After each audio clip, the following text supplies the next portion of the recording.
عید میلاد النبی منانا کیسا ہے؟ علماء کرام کی تحقیق کے نتیجے میں جو قرآن اور سنت کی روشنی میں ہے، جاننے کے لیے ویڈیو مکمل دیکھیے۔ عید میلاد النبی منانے کا جو طریقہ آج کل رائج ہے، کیا یہ جائز ہے یا ناجائز؟ جانیے اس۔ بسم اللہ الرحمن الرحیم۔ السلام علیکم ورحمۃ اللہ وبرکاتہ۔ آپ دیکھ رہے ہیں یوٹیوب چینل حسن خورشید اعوان اور میں خورشید احمد ہوں۔ میری آج کی ویڈیو کا موضوع آج کی تاریخ کے حوالے سے ہی ہے، عید میلاد، تاریخ و ارتقاء۔ یہ علماء کرام کی تحقیق ہے اور خالص قرآن اور حدیث کی روشنی میں ہے۔ تو میری آج کی ویڈیو کا موضوع ہے جشن عید میلاد النبی صلی اللہ علیہ وآلہ وسلم اور ہمارا معاشرہ۔ تو اس بارے میں تمام علماء کلام کے قول و اقوال بھی پیش کیے جائیں گے جو عید نبی صلی اللہ علیہ وسلم کے بارے میں ہے، جو مختلف مسالک کے علماء کرام ہیں، ان کے اقوال پیش کیے جائیں گے اور تاریخی حوالہ جات بھی پیش کیے جائیں گے انشاءاللہ۔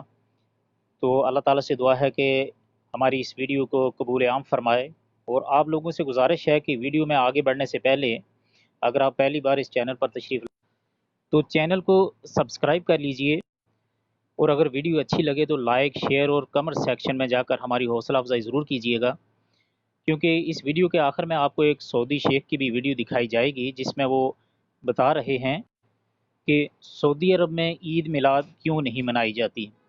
تو آپ سے گزارش ہے کہ مسئلے کو سمجھنے کے لیے ویڈیو کو پوری دیکھیے گا۔ اللہ تعالیٰ آپ کو سمجھ عطا فرمائے اور مجھے صحیح طور پر اس کی حیثیت جو ہے عید میلاد النبی کی، اس کی شرعی حیثیت، اس کو بیان کرنے کی توفیق عطا فرمائے۔ تو جیسا کہ نبی صلی اللہ علیہ وسلم نے فرمایا ہے کہ تم میں سے کوئی بھی بندہ تب تک مسلمان نہیں ہو سکتا، مومن نہیں ہو سکتا جب تک میں اس کی ذات، اس کے ماں باپ، اس کی آل اولاد سے زیادہ محبوب نہ ہو جاؤں۔ تو ظاہر سی بات ہے کہ نبی صلی اللہ علیہ وسلم سے محبت تو ہر آدمی کو ہے، اور ہر آدمی نبی صلی اللہ علیہ وسلم سے محبت کرتا ہے، پیار کرتا ہے۔ لیکن کیا محبت کا یا عشق تو خیر ایک ایسا یہ تو بازاری لفظ ہے میرے نزدیک، اور میں تو اس عشق کو، جو عشق لفظ بولتے ہیں، اس کو صحیح نہیں سمجھتا، اور یہ صحیح ہے بھی نہیں کہ اللہ سے عشق یا محمد صلی اللہ علیہ وسلم سے عشق، یہ تو ایک بازاری لفظ ہے۔ اس پر ایک الگ سی ویڈیو انشاءاللہ بنائیں گے۔ لیکن کیا یہ جو محبت کے تقاضے، جو ہم یہ رنگ برنگی بتیاں، لائٹیں جلا کر اور گلیوں کوچوں میں ناچ کود کر کے اور لوگوں سے مانگ کے، میلاد کے نام پر جو مانگ کر جمع کر کے پیسے تو دیگیں بناتے ہیں، تو کیا یہ طریقہ صحیح کار ہے محبت کا؟ کیا محبت کا یہی طریقہ ہے نبی صلی اللہ علیہ وسلم سے؟ تو بلا ناغہ ہر سال ربیع الاول کی 12 تاریخ کو عید میلاد النبی صلی اللہ علیہ وسلم کے نام پر جشن منایا جاتا ہے۔ ربیع الاول کے شروع ہوتے ہی اس جشن میلاد کی تقریبات کے انتظامات شروع ہو جاتے ہیں، جیسا کہ آپ سبھی لوگ جانتے ہیں، اور یہ بھی آپ لوگ جانتے ہیں کہ نوجوان گلی کوچوں اور چوراہوں میں راہ گیروں کا راستہ روک روک کر زبردستی چندے وصول کرتے ہیں۔ علماء حضرات مسجدوں میں جشن ولادت منانے کے لیے دست سوال دراز کرتے ہیں۔ پھر 12 ربیع الاول کو نبی اکرم صلی اللہ علیہ وآلہ وسلم کے یوم ولادت کی مناسبت سے جلوس نکالے جاتے ہیں، شیرینی وغیرہ تقسیم کی جاتی ہے، یعنی میٹھا تقسیم کیا جاتا ہے، پرتکلف دعوتوں کا بھی اہتمام کیا جاتا ہے، اور گلیوں، بازاروں اور گھروں میں، مسجدوں میں روشنیاں کی جاتی ہیں، چراغاں کیا جاتا ہے، جھنڈیاں وغیرہ لگائی جاتی ہیں، حتیٰ کہ تانگوں، گدا گاڑیوں اور بسوں میں بھی سوار ہو کر پورے ملک میں اللہ کے رسول صلی اللہ علیہ وسلم سے محبت کا بھرپور جو ہے وہ محبت کا اظہار کیا جاتا ہے۔ چونکہ یہ جشن، یہ میلاد اور یہ سلسلہ تقریبات اللہ کے رسول صلی اللہ علیہ وسلم سے محبت کے اظہار کا ذریعہ گردانا جاتا ہے، وہ ایسا مانا جاتا ہے، حالانکہ یہ ہے صحیح نہیں جاتا ہے۔ اس لیے چار و ناچار حب رسول صلی اللہ علیہ وسلم سے سرشار ہر پیر و جوان، یعنی چھوٹا بڑا، حسب حیثیت اس میں شمولیت کا ثبوت مہیا کرتا ہے۔ سب یعنی اپنی اپنی حیثیت کے مطابق اس میں شمولیت کر کے اس کا ثبوت دیتے ہیں، یعنی کہ ہم نبی صلی اللہ علیہ وسلم سے بہت زیادہ محبت کرنے والے ہیں۔ گورنمنٹ بھی عوام کے جذبات کا خیال رکھتے ہوئے رسول اکرم صلی اللہ علیہ وآلہ وسلم کی رسالت کا احترام کرتے ہوئے سرکاری طور پر چھٹی کا نہ صرف اعلان کرتی ہے بلکہ حکومتی سطح پر بڑی بڑی سیرت کانفرنسوں کا بھی انعقاد کیا جاتا ہے۔ نبی اکرم صلی اللہ علیہ وسلم سے محبت کا اظہار بجا ہے، اور آپ صلی اللہ علیہ وسلم کی عقیدت و احترام کا جذبہ بھی قابل تحسین ہے، مگر ذرا سوچئے، دیکھنا یہ ہے کہ رسول اکرم صلی اللہ علیہ وسلم سے محبت کا یہ طریقہ اور جشن و جلوس کا یہ سلسلہ رسول اکرم صلی اللہ علیہ وسلم کے لائے ہوئے دین کے روح سے جائز بھی ہے یا نہیں؟ شریعت کی عدالت میں اس کی کوئی حیثیت بھی ہے یا نہیں، اور اللہ کی بارگاہ میں یہ قابل قبول بھی ہے یا نہیں۔ عید میلاد چونکہ رسول اکرم صلی اللہ علیہ وسلم سے محبت کے جذبہ سے منائی جاتی ہے، اس لیے مناسب معلوم ہوتا ہے کہ سر دستے رسول اکرم صلی اللہ علیہ وسلم سے محبت اور اس کے معیار و تقاضے پر بھی روشنی ڈال دی جائے۔ رسول اکرم صلی اللہ علیہ وسلم سے محبت کا معیار، اس بات میں کوئی شک نہیں کہ رسول اکرم صلی اللہ علیہ وسلم سے سچی قلبی محبت جزو ایمان ہے، اور وہ بندہ ایمان سے تہی دامن ہے جس کا دل رسول اکرم صلی اللہ علیہ وسلم کی محبت سے خالی ہے۔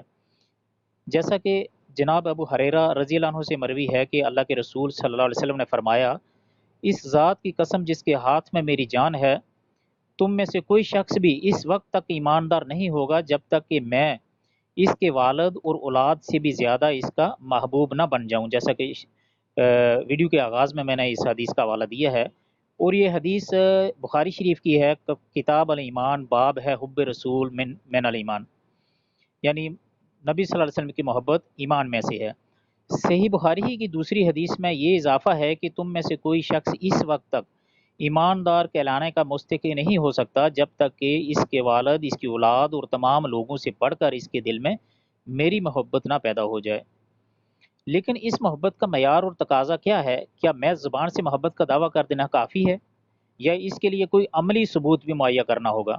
صاف ظاہر ہے کہ محض زبانی دعویٰ کوئی حیثیت نہیں رکھتا، بلکہ اس کے ساتھ عملی ثبوت بھی ضروری ہے، جس کا طریقہ یہ ہے کہ اس شخص کے جسم و جان پر اللہ کے رسول صلی اللہ علیہ وسلم کے ارشادات و فرمودات کی حاکمیت ہو، اس کا ہر کام شریعت نبوی کے مطابق ہو، یعنی اس کا چہرہ مورا، اٹھنا بیٹھنا، پہننا، سونا جاگنا، کھانا پینا، یہ سب کچھ شریعت محمدی صلی اللہ علیہ وسلم کے مطابق ہونا چاہیے۔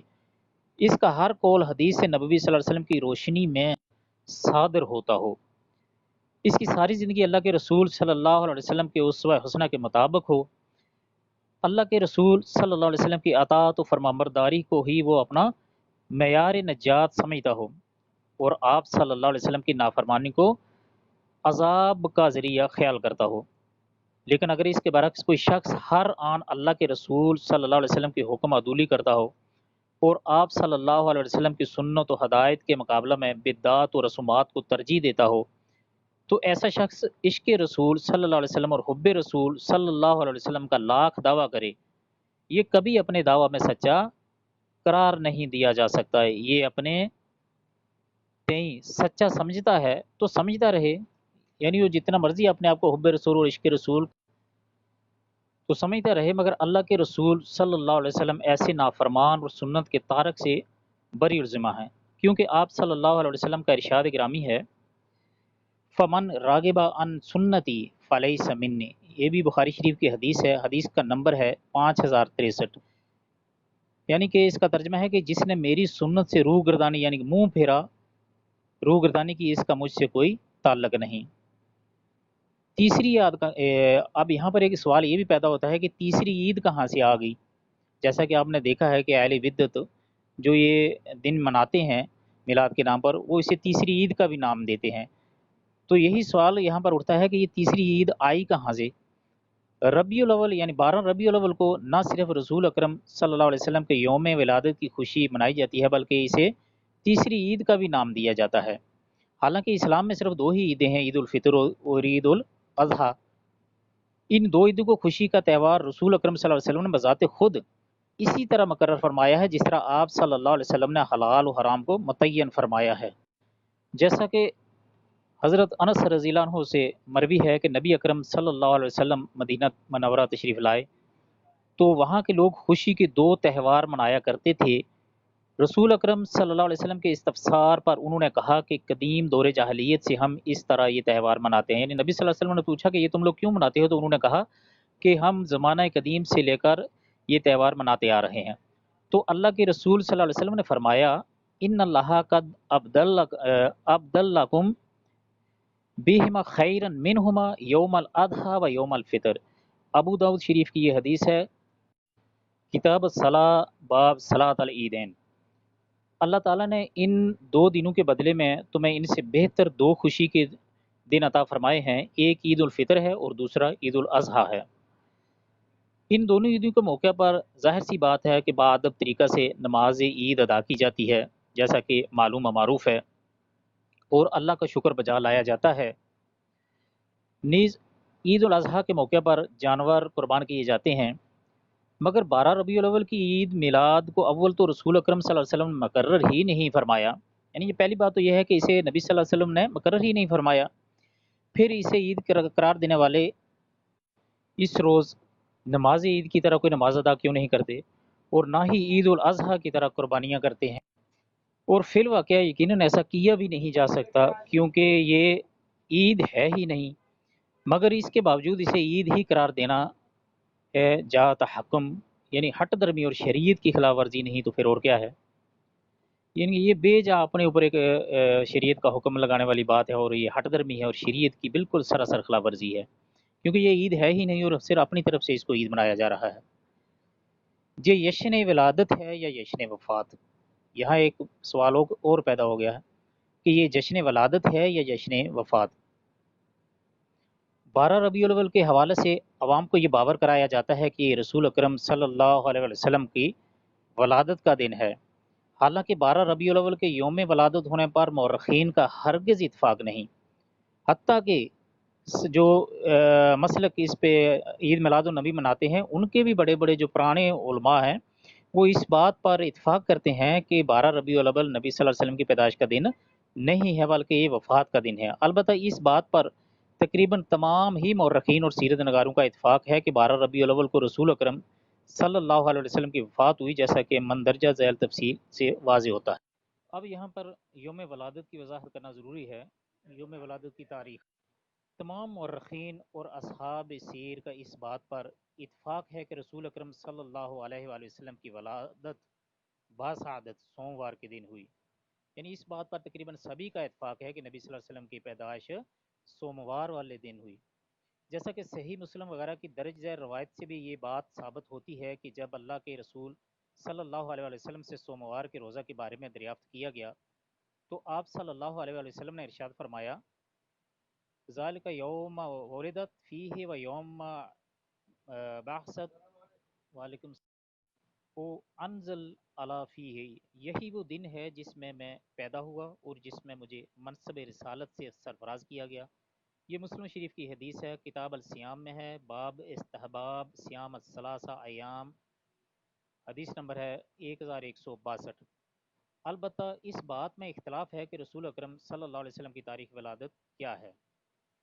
حافظ ابن کثیر رحمۃ اللہ علیہ کا فرمان، حافظ ابن کثیر رحمۃ اللہ علیہ فرماتے ہیں کہ اس بات پر سبھی کا اتفاق ہے کہ رسول اکرم صلی اللہ علیہ وسلم عام الفیل یعنی جس سال ابرہہ نے ہاتھیوں کے لشکر سے بیت اللہ شریف پر حملہ کیا اسی سال پیدا ہوئے۔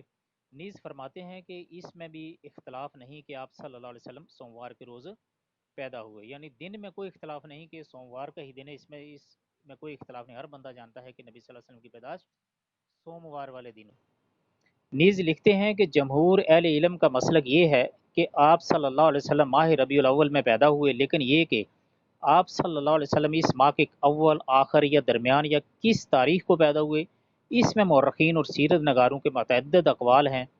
کسی نے ربیع الاول کی 2 تاریخ کہا، کسی نے 8، کسی نے 10، کسی نے 12، کسی نے 17، کسی نے 18 اور کسی نے 22 ربیع الاول کہا۔ پھر حافظ ابن کثیر رحمۃ اللہ علیہ نے ان اقوال میں سے 2 کو راجح قرار دیا، ایک 12 اور دوسرا 8، اور پھر خود ان 2 میں سے 8 ربیع الاول کے یوم ولادت ہونے کو راجح قرار دیا۔ تفصیل کے لیے ملاحظہ ہو البدایہ و نہایہ 262 جلد 2۔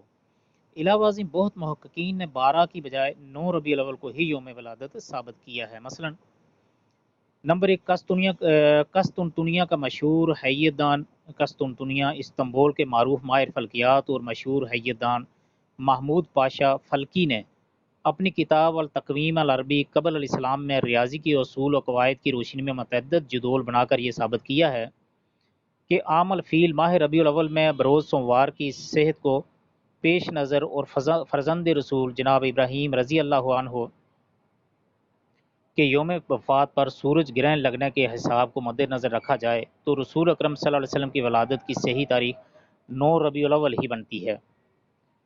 اور شمسی عیسوی تقویم کے حساب سے یوم ولادت کا وقت 20 اپریل 571 عیسوی بروز پیر کی صبح قرار پاتا ہے۔ باہوالا محاضرات تاریخ الامم الاسلامیہ از خضری بک صفحہ 62 جلد 1، حدائق الانوار صفحہ 29 جلد 1۔ رابطہ عالم اسلامی، یہ نمبر 2 پر رابطہ عالم اسلامی مکہ مکرمہ کے زیر اہتمام سیرت نگاری کے عالمی مقابلہ میں اول انعام پانے والی کتاب الرحیق المختوم کے مصنف کے بقول رسول اللہ صلی اللہ علیہ وسلم مکہ میں شعب بنی ہاشم کے اندر 9 ربیع الاول سن 1 عام الفیل یوم دوشنبہ سوموار کو صبح کے وقت پیدا ہوئے۔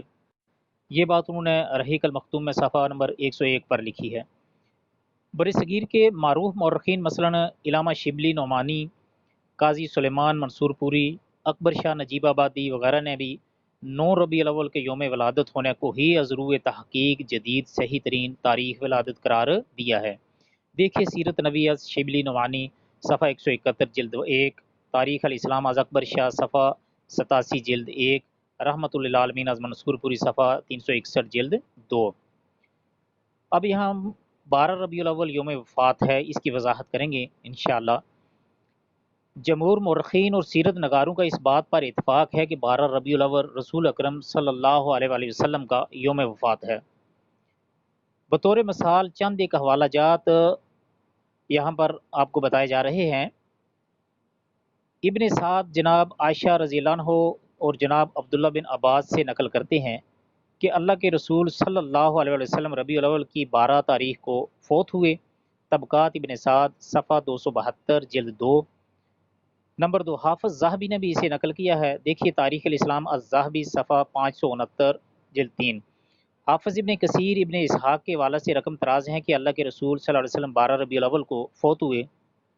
البدایہ والنہایہ صفحہ نمبر 255 ہے جلد 5 ہے۔ نمبر 4، مورخ ابن اسیر رقم تراز ہیں کہ نبی اکرم صلی اللہ علیہ وسلم 12 ربیع الاول بروز سوموار فوت ہوئے۔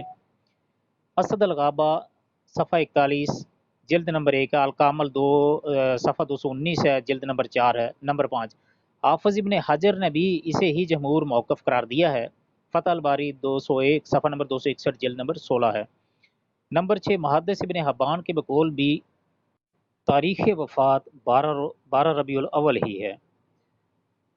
السیرہ نبویہ علی بن حبان صفحہ نمبر 404۔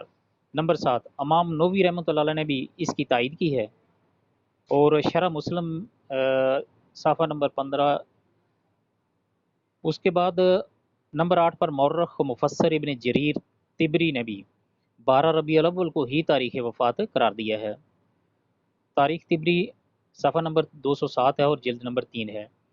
نمبر 9 پر امام بہقی کی بھی یہی رائے ہے، دلائل النبوہ صفحہ نمبر 225 ہے اور جلد نمبر 7 ہے۔ ملا علی قاری رحمۃ اللہ علیہ کا بھی یہی فیصلہ ہے، مرکات شرح مشکات صفحہ 104 جلد نمبر 11۔ نمبر 11، سیرت نگار مولانا شبلی نعمانی کا بھی یہی فتویٰ ہے، سیرت نبی صلی اللہ علیہ وسلم صفحہ 183 ہے جلد نمبر 2 ہے۔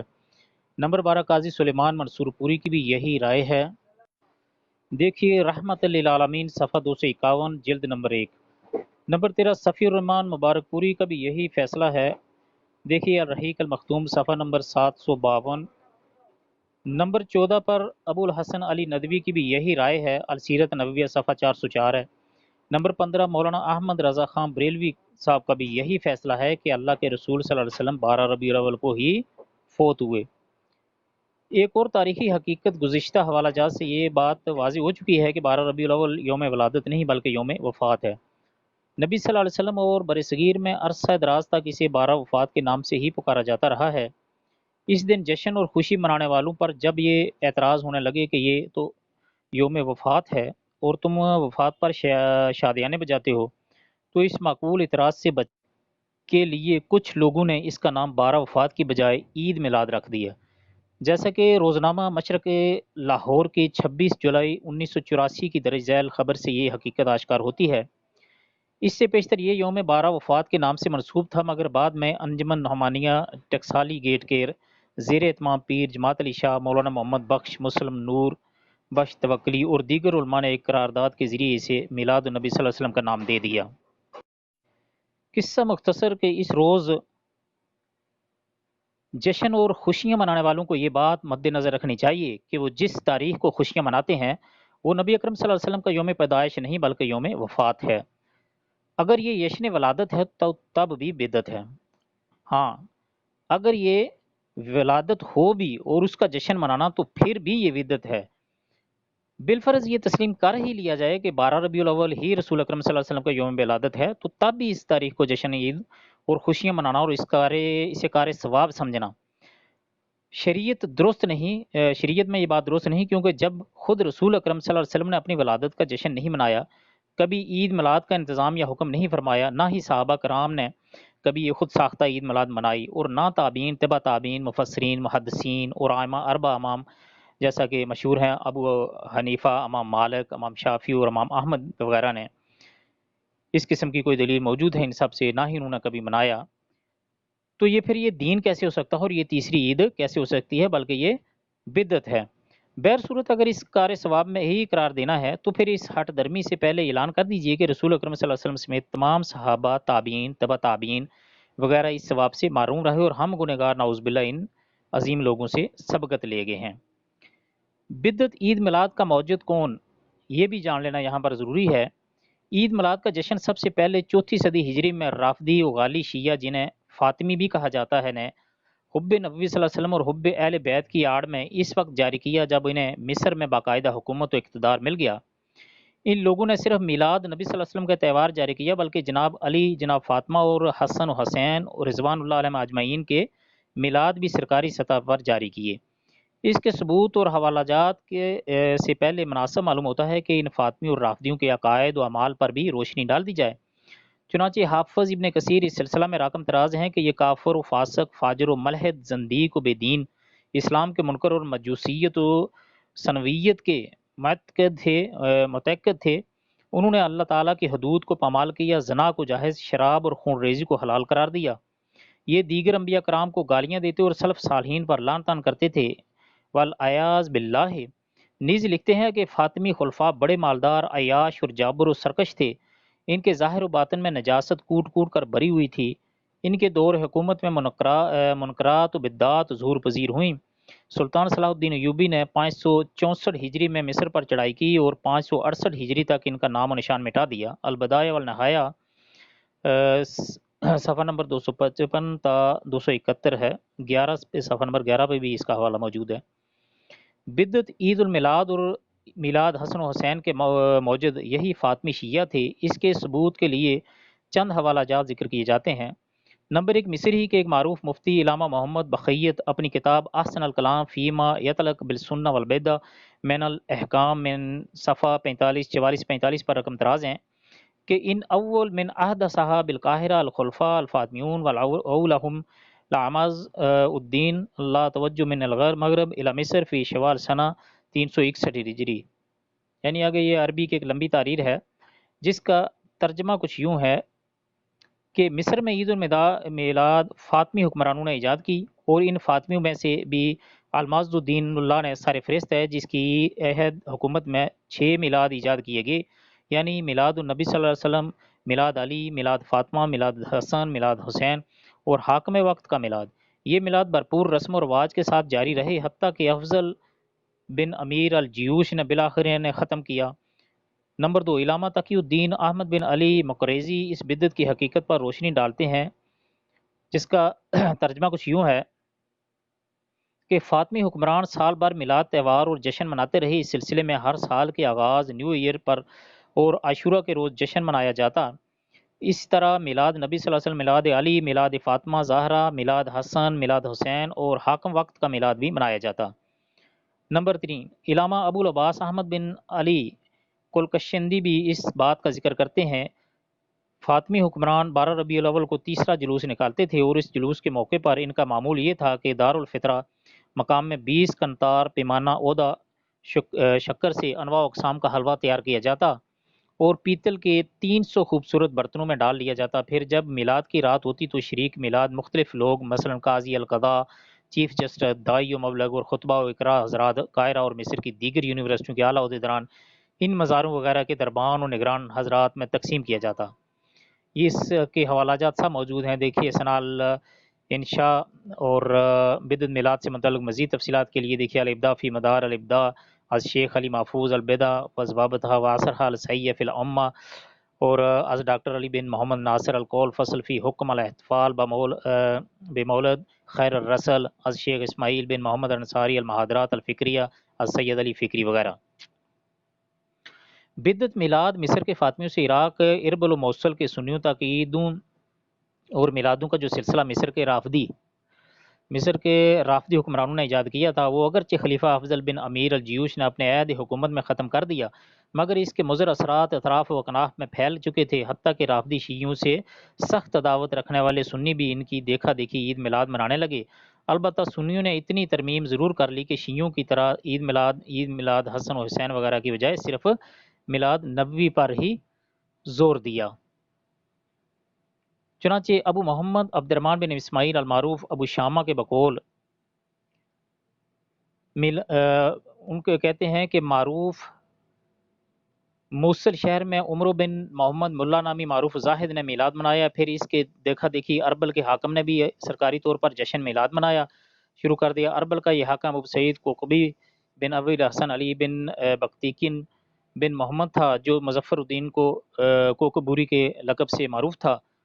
586 ہجری میں سلطان صلاح الدین ایوبی نے اسے اربل کا گورنر مقرر کیا، مگر یہ ہے دین عیاش اور ظالم و سرکش ثابت ہوا، جیسا کہ یاقوت حمودی لکھتے ہیں۔ تو خیر اس سلسلے میں بہت لمبی تفصیل ہے، اور میرا خیال ہے کہ سمجھنے کے لیے اتنے دلائل کافی ہیں۔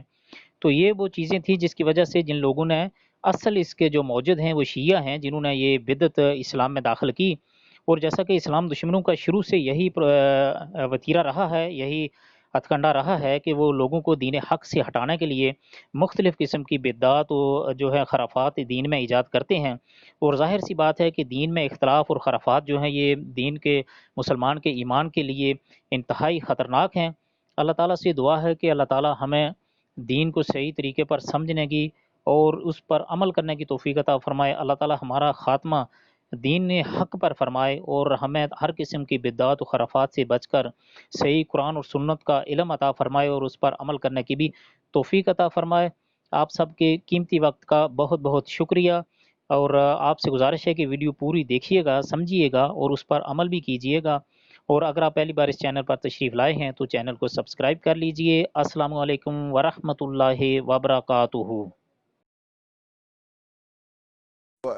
كنت مرة في أندونيسيا، نعم، في مؤتمر الإعجاز العلمي، نعم، وفي إحدى الجلسات بعد إحدى الفعاليات نعم، خرجنا لتناول الشاي والمرطبات، وفي جلسة عشوائية نعم، جلسنا على طاولة من كل بلد إنسان نعم. واحد، كنا 8 أشخاص، وكنت أنا بزي السعودي، نعم، فأردت أن أستغل هذا الفراغ وتكلمت قليل. نعم، فعارضني أحد الجالسين قال: أنت من أي بلد؟ قلت: من السعودية. فقال لي كلمة يعني صعبة، قال لي إيه؟ قلت: خير إيش في؟ قال: أنتم في السعودية ما تحبون النبي صلى الله عليه وسلم. اللهم صل عليه وآله. فطعنني في الصميم. كيف ما نحبه؟ بأبي وأمي هو صلى الله عليه وسلم، والله إن أحب إلينا من كل شيء إلا ربنا. اللهم أي صل نعم. وسلم عليه. قال: قلت: كيف ما نحبه صلى الله عليه وسلم؟ قال: لا تحتفلون بمولده. نعم، في مولده صلى الله عليه وسلم العالم الإسلامي من أقصاه إلى أقصاه يحتفلون. أي نعم، إلا أنتم في السعودية يمر عليكم هذا اليوم يوم عادي ما كأنه مولد النبي صلى الله عليه وسلم. قلت له: تقبل النقاش؟ قال: تفضل. قلت: والله الذي لا إله غيره ما منعنا من الاحتفال به إلا محبة، لأننا نحبه. قال: كيف؟ قلت: اسمح لي. قال: نعم. قلت: هذا الاحتفال الذي تحتفلون به أي نعم، هل هو طاعة لله أم معصية؟ طبعا ما يقدر يقول معصية. قال: طاعة لله. قلت: طاعة تتقربون بها إلى الله، ترجون برها وترجون أجرها؟ قال: نعم. قلت: طيب، السؤال الثاني، هذه الطاعة هل علمها رسول الله صلى الله عليه وسلم أم جهلها؟ وأنتم عرفتوا الطاعة والرسول ما عرفها. اللهم صل طبعا عليه. لا يستطيع أن يقول إن الرسول جهلها، لأن أعرف الناس بطاعة الله من هو؟ الرسول صلى الله عليه وسلم. قال: علمها. أي. قلت: السؤال الثالث، هل بلغها لأمته أم كتمها؟ اللهم صل. هل قال للناس احتفلوا بمولدي أم سكت كتمها؟ أي. هنا وقف. خلاص. ما يقدر يقول كتمها ولا يقدر يقول بلغها. لأن لو قال بلغها أقول هات الدليل. اي نعم، وما في حديث ولا شيء. وإن قال كتمها وقع في المنكر العظيم. من اتهم الرسول بأنه كتم الرسالة أو شيء من الرسالة كفر. نحن نشهد أنه بلغ الرسالة، وليس في ديننا آية ولا حديث ولا أثر ولا فعل الصحابة ولا الخلفاء الراشدين ولا القرن الأول ولا الثاني ولا الثالث أنهم كانوا يحتفلون بهذا المولد. بينما الأمر يخصه صلى الله عليه وسلم عليه الصلاة والسلام. مولده هو لو كان مشروعا لاحتفل بمولده، والصحابة لو كان مشروعا وهم أحب الناس إليه لاحتفلوا به. قال قلت لا وحده، لازم كتمها ولا بلغها. اي نعم. فرجع قال ليس طاعة، ليس رجع من أول الأول. ايوه نعم. قلت يعني معصية وأنتم تحتفلون بمولده لتعصون الله لأنكم تحبونه. نعم. قال لا لا، هذا بدعة حسنة. ايوه قلت بدعة حسنة؟ ما في بدعة حسنة. ولا بكرة تجيب لنا تقول هذا كفر حسن وهذا خمر حسن ونفاق حسن. بدعة حسنة ما في. الرسول صلى الله عليه وسلم يقول إن كل بدعة، وكل هنا من صيغ العموم، ضلالة، وكل ضلالة في النار. ما في بدعة حسنة. أي نعم. قال نحن ما نقول فيها إلا خيرا. قلت إيش تقولون؟ قال نقرأ شيء من السيرة ونقرأ بعض المدائح النبوية وأحيانا نحظى بالحضرة النبوية. قلت الحضرة النبوية إيش؟ قال يجي النبي صلى الله عليه وسلم يحضر الاحتفال. قلت يجي عندكم في دولتكم ويجي في الدولة العالم كلها؟ قال نعم. قلت سبحان الله، النبي صلى الله عليه وسلم كان يوم كان حيا إذا وجد في المدينة لا يوجد في مكة. اي نعم. فكيف وهو ميت؟ قال لا ما هو ميت، انتبه لا تقول هذا. سبحان الله. قلت أصدقك ولا أصدق القرآن؟ الله يقول إنك ميت وإنهم ميتون، وانت تقول ما هو ميت. يعني الصحابة ظلموه دفنوه وهو حي. اي نعم. الرجل شده. يا سلام. وكان كبير العلماء في بلده. الله. نعم. وكان آية في الفقه الحنفي وفي المنطق وفي الصرف وفي البلاغة، لكنه صفر في العقيدة. لعل الله يفتح. المهم قال لي هات يدك. اي نعم. قلت نعم. قال أعاهدك بالله أنني حرب عليها من هذا اليوم. الله أكبر. قلت الحمد لله. الله أكبر. وبدأنا المشروع الثاني، الفعالية الثانية، وأخذ رقم غرفتي وما إن عدت إلا ويتصل بي قال ممكن أزورك؟ قلت تفضل. جاءني في الغرفة وكان صديقا لي خلال الثلاث الأيام لأنه وجد الحق. حتى أني سألت عن الأصول الثلاثة. تصور عالم كبير. قلت إيش الأصول الثلاثة؟ قال لا أدري. أي نعم. قلت الأصول الثلاثة تسأل عنها في قبرك. إيش اسأل في قبرك؟ من ربك؟ من ربك؟ ما دينك؟ من نبيك؟ اسأل الطفل عندنا في سنة أولى ابتدائية يعرف الأصول الثلاثة.